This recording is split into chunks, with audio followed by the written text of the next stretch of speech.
Alors, on va parler des 10 lois de la gestion du temps. Le truc qui est intéressant là-dedans, c'est que c'est une vidéo qui va être un peu longue, mais qui va vraiment vous être utile pour comprendre que tout ce que je vous ai dit depuis le début de cette formation est tiré de ces lois. Première loi qui revient en fait au tout début de la formation, c'est que c'est la loi de Pareto qui nous dit que 20% des efforts ou des actions qu'on fait ou de l'énergie qu'on fait produisent 80% des résultats. Donc, il faut vraiment se poser la question régulièrement, quelles sont les actions qui m'emmènent des résultats et quelles sont les actions qui me servent à rien, parce que même si j'aime bien les faire, c'est pas ça qui m'apporte des résultats. C'est vraiment une question que vous devez vous poser régulièrement. Loi de Pareto 80-20, c'est super important. Sinon, vous allez prendre beaucoup de temps pour des choses qui, en fait, sont plus pour vous divertir ou pour vous rassurer, mais qui vous n'apportent pas de résultats. Et même si ça vous embête, parce que des fois on dit, ah, il y a cette idée que plus on fait d'efforts, plus on a le résultat, c'est pas vrai.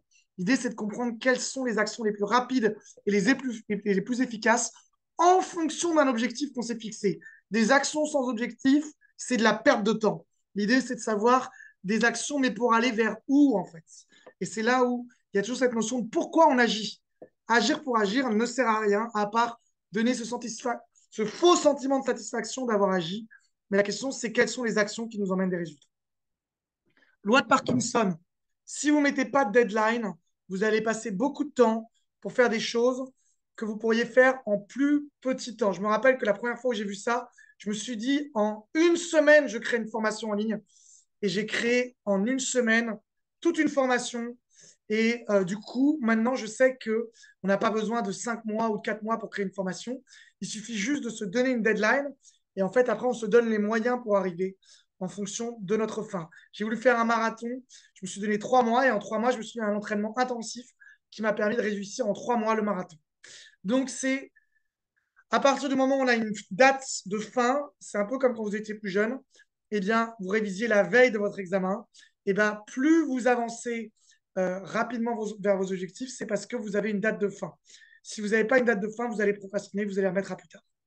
La loi d'Illich, c'est à partir, et c'est aussi, ça vient des neurosciences, en fait, en neurosciences, il est prouvé qu'on a un taux de concentration d'à peu près 1 à 2 heures maximum. Donc, si vous travaillez plus d'1 heure à peu près ou 2 heures sans faire de pause, votre cerveau sature et en fait, vous êtes inefficace. C'est-à-dire que vous avez une courbe qui va monter vers le début et ensuite qui va décroître.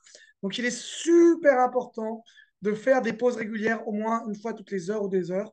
Sinon, vous allez être de moins en moins efficace. C'est-à-dire qu'il y a un faux sentiment d'efficacité, mais en fait, vous êtes moins efficace quand vous travaillez plus d'1 heure d'affilée.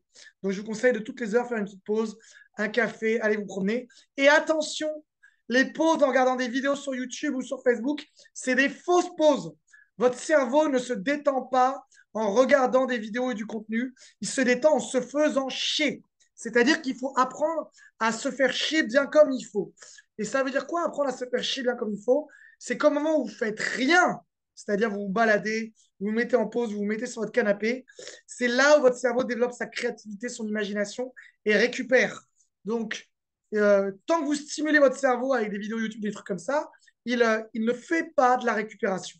Donc, c'est vraiment important de comprendre qu'une pause, c'est pas une pause, je passe à une autre activité ou je regarde une petite vidéo en me détendant. Une pause, c'est ne rien faire. C'est ne rien faire. Et donc, votre cerveau, il va s'agiter. Ah, tu fais rien, mais je continue à penser, machin. Et c'est OK. C'est vraiment ça. Moi, quand je fais des pauses, je vais me prendre un café, je me balade un petit peu dans l'appartement, je sors en bas, je descends les poubelles, je me promène dans le parc, je reviens. La promenade, par exemple, c'est une très bonne façon de faire des pauses. Mais ce n'est pas de regarder des écrans. La loi de Carlson, il vous faut à peu près 15 minutes pour retrouver un effort de concentration fort. Donc, si vous êtes interrompu pendant votre travail, ah, il y a mon conjoint, mon ami qui me dérange un petit peu, mais c'est pas grave. Complètement faux. À chaque fois que vous êtes interrompu dans votre travail, il faut à peu près 15 minutes pour que votre cerveau, en termes de neurosciences, reprenne son efficacité maximum. Et il vous faut à peu près 20 à 30 minutes pour arriver à ce temps où votre cerveau commence à être vraiment concentré. Donc, imaginez le temps de perte d'énergie et de concentration quand vous laissez votre conjoint, vos amis, vous interrompre pendant votre travail. Ce temps-là, c'est un temps d'efficacité non négociable. C'est considérable le temps que vous perdez en fait avec quelqu'un qui en fait vous dérange. Donc, il faut vraiment euh, arrêter de vous laisser déranger. Ensuite, la loi de Murphy. Voilà.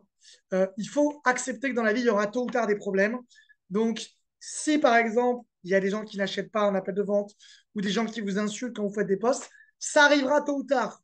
Donc, il faut juste anticiper les problèmes plutôt que d'essayer de les éviter. C'est comme ça que moi, j'applique la loi de Murphy. C'est de me dire, il y a des problèmes qui vont arriver. Ma question, c'est pas comment je fais pour éviter les problèmes, c'est comment j'accepte que ça fasse partie du processus. En tant qu'entrepreneur, on va se prendre des rejets, on va se prendre des critiques, on va se prendre des noms. Ça fait partie des choses qu'il va falloir accepter plutôt que d'essayer d'éviter. C'est en fait des problèmes naturels et normaux pour un entrepreneur. C'est comme quand vous accompagnez plus de 100 coachés, vous aurez forcément des coachés insatisfaits. Ça fait partie du jeu. Préparez-vous à ça plutôt que de tenter de l'éviter. C'est beaucoup mieux. La loi de Douglas, plus on a de place dans son bureau, plus on est à ses affaires. Attention, vous serez beaucoup plus concentré, voir le feng shui, quand vous avez un espace qui est vierge, que quand vous avez plein d'affaires autour de vous. Même inconsciemment, votre cerveau va regarder ce qu'il y a sur la table et va commencer à être dispersé par tout ce qu'il y a autour. Plus votre espace est neutre, plus votre cerveau est concentré. Plus il y a de choses sur votre espace, plus votre cerveau va commencer à observer tout ce qu'il y a autour et va se déconcentrer. La loi de la fraise, quand on est en train de faire des choses qui nous passionnent, ça va plus vite que quand on fait des choses qui nous font chier. Donc, en fait, il y a des choses qui vont nous faire chier, il faut les faire, il faut se forcer. Et à l'inverse, ce qu'on aime, ça va être plus agréable et plus facile de le faire. Donc, ça, il faut juste savoir que c'est normal. Quand il y a des choses qui nous font chier, j'appelle ça avaler des crapauds, enfin, manger le crapaud ou avaler des couleuvres, il faut quand même le faire. Voir la première partie de la formation où je parlais finalement de faire des tâches sur une journée qui sont compliquées en monofocus. Ensuite, la loi de Fies. Euh, alors, il faut veiller à l'horloge biologique interne. Donc, c'est toujours pareil, c'est un peu comme la loi d'Illich, c'est-à-dire faire des stops et des récupérations, parce que vous n'êtes pas un surhomme et vous allez vous mettre en burn-out si vous ne faites pas des pauses régulières, ou comme je vous l'avais dit dans les vidéos précédentes, des temps où vous faites des activités, vos passions, et des temps de récupération, parce que c'est ça qui va vous permettre de récupérer la créativité. Je vous invite même à faire une liste de tout ce qu'apporte le fait de faire rien. Donc, le fait de rien faire, qu'est-ce que ça apporte? Récupérer, se détendre, retrouver la créativité, prendre du recul, de la hauteur, etc. Ça a plein d'avantages. Donc, il faut se laisser du temps de récupération. La loi de Hofstadter, en fait, souvent, on se surestime à court terme et on se sous-estime à long terme. Ça veut dire que on va pouvoir mettre beaucoup de choses à court terme en donnant des objectifs super ambitieux, ce qui va nous démotiver. Et donc, il faut plutôt prévoir des objectifs qui ne sont pas très ambitieux, mais qui sont très courts.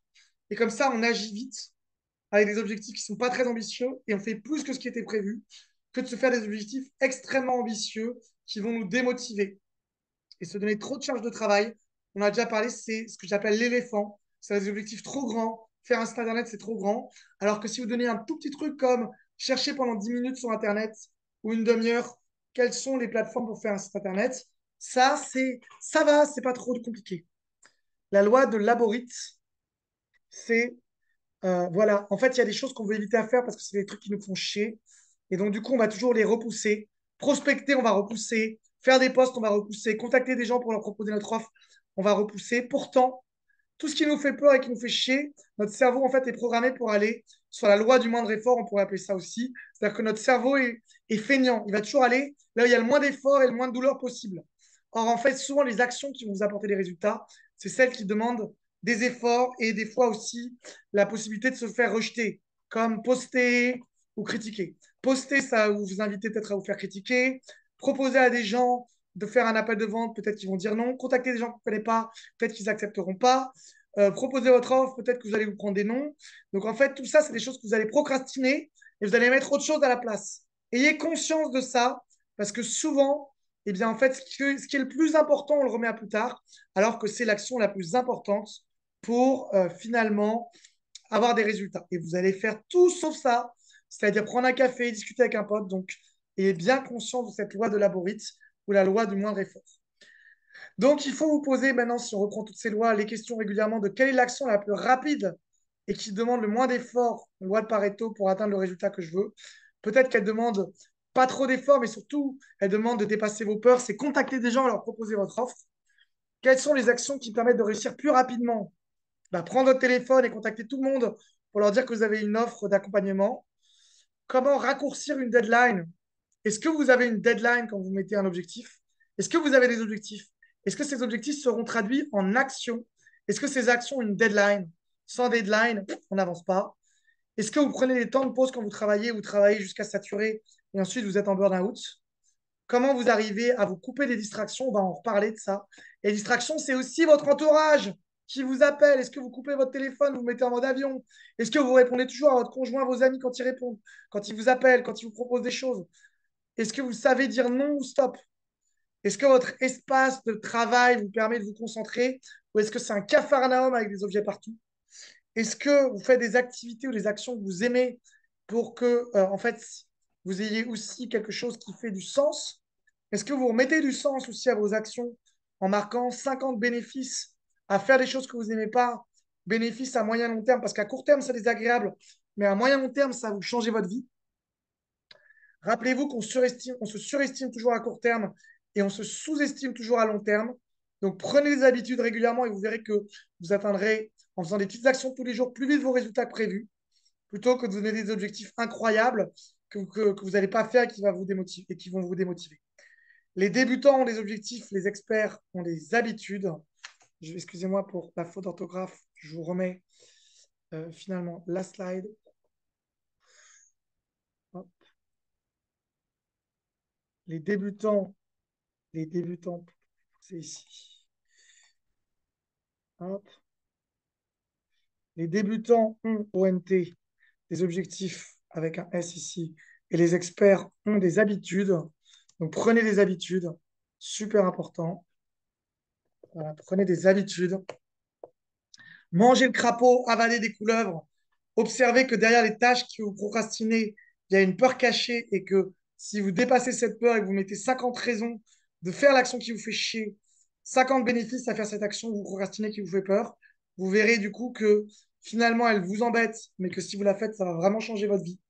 Et donc, qu'est-ce que vous avez retenu de toutes ces lois? Quelle est la loi qui vous marque le plus et pourquoi? Mettez-le moi en commentaire. Voilà, c'est tout pour les lois de la gestion du temps. Et qu'est-ce que vous allez faire pour mettre en place finalement des actions qui vont vous permettre d'évoluer sur cette loi pour vraiment changer votre vie en termes de gestion du temps?